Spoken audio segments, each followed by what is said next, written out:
मेरा आखा मन लै पुत्रा, हर गल पल्ले बन लै पुत्रा। मोरां वाली राह नी चंगी, नित बगानी चाह नी चंगी।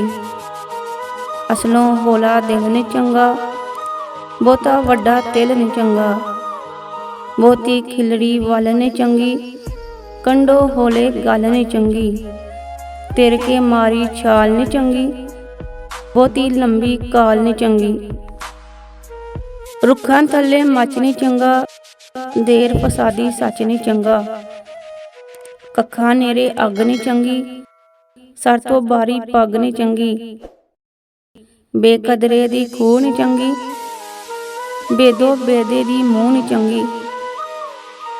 ऐस तो पिछे होर नूं फड़िए, पहलां गरदे चोर नूं फड़िए। करनी अंत अखीर नी चंगी, कुत्तियां अगे खीर नी चंगी। लड़ के कीती वंड नी चंगी, लूण दे नेड़े खंड नी चंगी। कच्ची पिली रुत नी चंगी, सब नूं दिसदी गुत नी चंगी।